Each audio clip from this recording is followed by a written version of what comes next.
Back now on this Thursday, now to a NewsNation exclusive border report. The crisis worsening as facilities across the southern border fill up to the brim.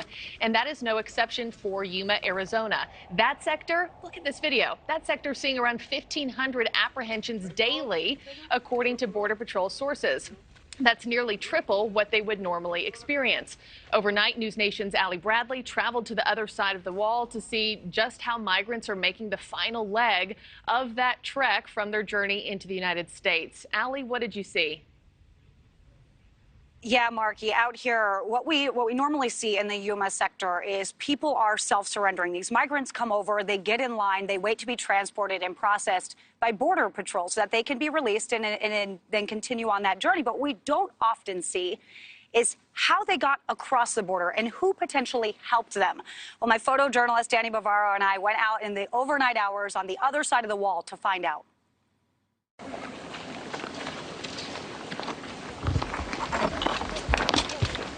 It's the final hurdle in the journey to the U.S. Hundreds of migrants guided by a smuggler streaming in from Mexico.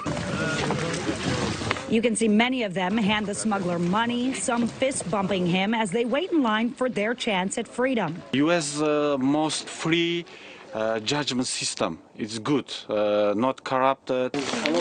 Jasir is Muslim and says while he had a good job and a good life in Russia, things changed with the war in Ukraine, and it was no longer safe there for him, admitting that he had some trouble with Russian authorities. We came for asking political asylum. Yeah.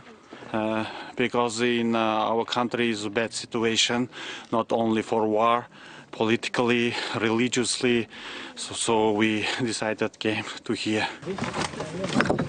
Thousands of migrants have been waiting for the end of Title 42, which was supposed to happen December 21st. Title 42 is from beginning COVID.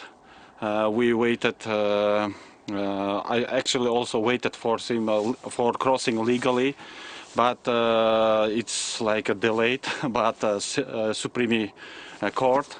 So we have not any chance. So, like many others, Jasir crossed anyways, telling us he used a ride share to get from Tijuana to this crossing point. I paid a little bit more than usually. So an Uber dropped you off up here? Yeah.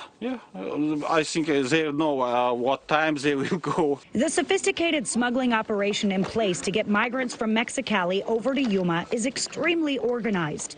We watched in the overnight hours as vehicle after vehicle lined up along the highway, unloading people and then speeding off.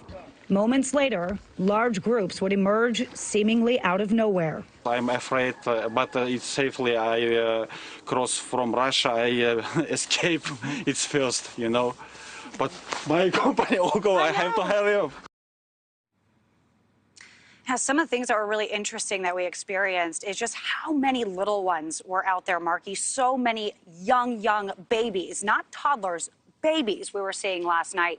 Now, this all comes as migrants continue to pour across the border, and Governor Doug Ducey has actually blocked off a lot of these holes along this border. As you can see, there's shipping containers there. However, because of an injunction from the federal administration, he will be removing these shipping containers, not only here in Yuma, but also in the Coronado National Forest. Now, local officials I've talked to, Marky, have said that this actually has helped a lot here in Yuma because it keeps migrants out of the fields. This is a massive agricultural area here, so it keeps migrants out of the fields. And they say it also offers Border Patrol operational control of sorts because it funnels everyone into one area to be processed. So, again, those will be removed. The Biden administration says they're going to build some of this wall, too, but we don't know when or where that will begin. Thank you for watching. Go to newsnationnow.com to find NewsNation on your television provider. And don't forget to click the red subscribe button below to get more of NewsNation's fact-driven, unbiased coverage.